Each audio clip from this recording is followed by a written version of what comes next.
Hello everybody, welcome to another Nephilim build. Today we're going to break a war as Vasher from Warbreaker, and other things. As always, keep in mind that these videos are about capturing the spirit of the character rather than capturing their abilities perfectly. Also keep in mind that the Commander Martial Archetype for Fighters is available on my Patreon at the $5 tier. Using the standard point array, we'll put the 15 in Dexterity. He trained Adolin and made Kaladin look like a bitch. Oh yeah, he's also Xyled from Stormlight Archive. Spoilers. Next will be the 14 in Intelligence. He's a teacher before anything else. After that is the 13 in Wisdom, Hindsight is 20/20, and he's got centuries of it. We'll put the 12 into Constitution and the 10 into Strength. Lastly, we'll dump Charisma. He's a crotchety old bastard. For race, he's a Type 2 invested entity. Dead man walking. So we're going to go with Reborn, putting our +1s into Dexterity, Intelligence, and Wisdom, and picking Athletics and Intimidation for skills. I actually forgot you get skills from this race. We'll also get Deathless Nature and Knowledge from a Past Life, and Speak Common and Celestial. For background, we're going to take Sage, getting Researcher, Arcana and History, and speaking Primordial and Sylvan. For class, we're going to start off as a Wizard. We don't know if he learned to fight or awaken first, but we'll need Intelligence and Wisdom saving throws to resist Nightblood. We'll also choose Religion and Medicine for skills and be proficient with Daggers, Darts, Slings, Quarterstaffs, and Light Crossbows. At level 1, we'll get Arcane Recovery. Now we're going to multiclass to Monk, getting Simple Weapons and Short Swords. At level 1, we'll get Martial Arts and Unarmored Defense. Now we're going to multiclass to Ranger, getting all weapons, light and medium armor, shields, and survival. At level 1, we'll get Favorite Enemy, picking Undead and Abyssal. We'll also get Deft Explorer, picking Arcana for our canning skill and speaking Infernal and Deep Speech. I don't know what language a smoky, ink, black, sentient sword speaks, but it can't be anything nice. At level 2, we'll get our fighting style, picking Blind Fighting. A heightened life awareness must come in handy. Now we're going to multiclass to Fighter. At level 1 we'll get Second Wind and another fighting style, picking Great Weapon Fighting. Nightblood is pretty big. At level 2 we'll get Action Surge, and at level 3 we'll get our Martial Archetype. We'll take Champion for improved critical. At level 4 we'll get an ability score improvement, which we'll use to take the skill Expert feat. We'll put our +1 to Intelligence, pick Investigation for our skill, and Arcana for Expertise.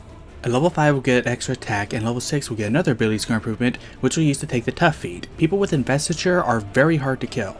At level 7 we'll get Remarkable Athlete, and level 8 we'll get another ability score improvement, which we'll put into Wisdom. Back to Wizard. At level 2 we'll get our Arcane Tradition, picking the School of Necromancy for Necromancy Savant and Grim Harvest. I know breath has to be given up willingly, but let's just pretend otherwise, shall we? At level 4 we'll get another ability score improvement, which we'll put into Dexterity. At level 6 we'll get Undead Thralls. Khalad's Phantoms are no joke. At level 8 we'll get one last ability score improvement, which will cap our Dexterity, and our last level will be level 9. Now that we're level 20, we finally have our modifiers. Now to talk spells. As a Ranger and Wizard, our spellcasting abilities are Wisdom and Intelligence. Our spell save DC is 17, and our spell attack modifier is +9. As a level 10 multicaster, we'll have 4 first level slots, 3 second, third, and fourth level slots, and 2 fifth level slots. As a Ranger, we'll have 2 spells to choose from. We'll take Long Strider for more movement and Ensnaring Strike to tie someone up with a rope. A very spiky rope. As a Wizard, we'll have 4 cantrips to choose from. We'll take Blade Ward and True Strike to fill slots, Mage Hand for a grabby rope, and Chill Touch. Now let me explain this one. Chill Touch deals necrotic damage, which is basically just kill you damage, and the target can't be healed for a turn.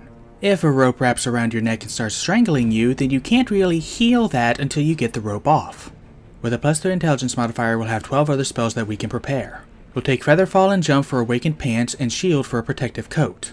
We'll take Find Familiar and Flock of Familiars for some straw dolls, Snare for a rope trap, Web for a whole mess of ropes, and Animate Object for whatever the hell else you need. Just remember to say thank you. Next we'll take See Invisibility. He's somehow able to see Syl. We'll use Alter Self to grow a few inches for our return form, and Life Transference to transfer our single Divine Breath. For narrative appropriateness, use this when you're low enough for it to kill you. Our last spell will be Shadow Blade to draw Nightblood. I know it's not a one-hit insta-kill, but you try making a shard-killing sentient weapon mechanically accurate without homebrew. If nothing else, we can upcast it since we're not using our 4th level slots for anything. Going back to the main sheet, we'll take a Quarterstaff to use for Nightblood while sheathed, and a component pouch for spellcasting. Our AC with Unarmored Defense is 18, our movement speed is 30, and our average HP is 163 with 1d8, 9d6, and 10d10 hit dice. And with that, we are done. Thank you everybody so much for watching. If you'd like to support my channel, there's a link to my Patreon down in the description. Let me know what you thought of this video down in the comments, and I'll see you all next week when I make the Lamb from Cult of the Lamb.